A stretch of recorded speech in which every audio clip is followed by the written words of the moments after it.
as with all things in life, with the good comes the bad. And of the 76 books that I finished in 2020, here are my 5 least favorite. So first I need to just make this disclaimer. This is just my personal opinion of my own personal enjoyment. Maybe I'm missing the greatness in these books, but this is just my own personal opinion, okay? Anyways, let's get into it. So the first book, and this is in no particular order, but the first book that was just bad was the book Winter Counts. And I'm sorry to say, this was a mystery thriller, if you want to call it that takes place on a Native American reservation. Basically, there's this vigilante man who realizes there's a drug dealer bringing drugs onto this reservation, and he personally takes it upon himself to go after that person. And this book, I don't think it was well written. I don't think the plot was very good. I think that it was just so cheesy. The action scenes were like out of a Wild West movie. Not in a good way, and I just did not enjoy this book. It was my lowest rated book, and definitely my lowest rated mystery thriller of the year. So yeah, that was disappointing.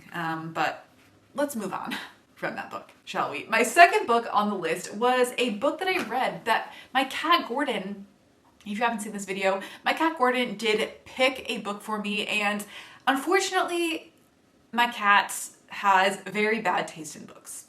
And he picked this book, Return to Sender.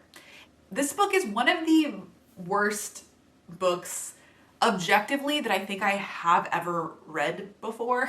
There were like weird editing issues where like passages were repeated. The plot was just like the most ridiculous plot I have ever heard of before. Basically, it's about this like single mom who she like has this kind of fling with this guy. She ends up getting pregnant and having a son, and this whole time, like, this son is now like 18 years old, going off to college, and this whole time she has been writing letters to this father and saying like, hey, you have a son, get back to me so we can like talk about it, you know, that kind of thing. And spoiler alert, okay, so skip ahead if you ever plan on reading this book. She keeps getting all of the messages returned to her. And she finds out at the end of this book that for like 18 years, she has just missed on the return envelopes that the return to sender is being returned to her because she has the wrong address.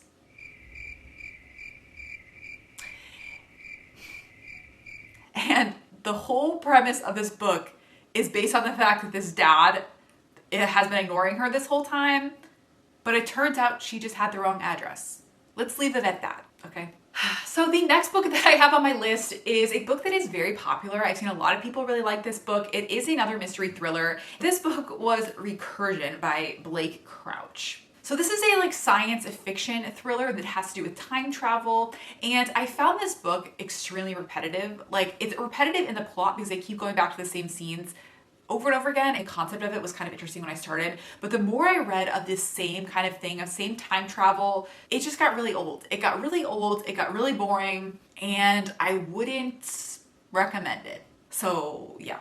Okay, so the next book on the list is another mystery thriller, which is unfortunate, and that is The Wives by Taryn Fisher. This book, I made a 3-minute thriller review on this book, but basically it is about this woman in a polygamous relationship. She is married to this guy who also has 2 other wives, but she does not know the other wives. And I remember really not liking it, and I made a 3-minute thriller review explaining why, but I think it was just cheesy, over the top, not really believable, and just not that good of a book. So I feel bad. This is like such a negative video, but you know, it has to come once a year that this video has to be made. And The Wives was one of my least favorite books of the year. And I don't even have a copy of it because I sold it to some unlucky person on Facebook Marketplace. But yeah, moving on. The next book that I finished that was not good, in my opinion, was The Sundown Motel by Simone St. James. And so this is a mystery about basically this creepy sundown motel that is, where basically the night receptionist woman, who I think her name is Violet, she goes missing. And the niece of this woman, whose name is Carly, If those are actually the names and I got that right, I will be very impressed with myself because I pretty much forget names that exist in mysteries and thrillers within like 2 minutes. But basically, this niece goes back to Sundown Motel and tries to figure out what happened. And the things I didn't like about this book, there were some supernatural elements that were so over the top and so like non-believable that I don't know. Like, I have a thing with mysteries and thrillers that I don't want to read supernatural elements. Like, I don't like them. And if there are supernatural elements, I want it to be subtle where you don't know if it's real or if it's fake. And this book did not have that. I don't want to give too many spoilers, but it was not subtle. And then on top of that, there were two timelines that were almost identical to each other. Like, it felt like I read one scene and I would read the exact replica of the scene. And I'm like, this is just too much. Like, I can't, it's like, it's enough to read this book once. I don't want to read it twice in the same book. So those are my least favorite books of the year. Let me know your thoughts about those books if you've read any of them. If you have completely different opinions to me, I would love to know because I know a lot of people actually really love those books. I was just not one of those people. So yeah.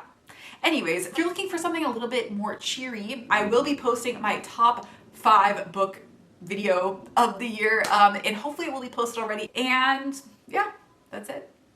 Bye guys.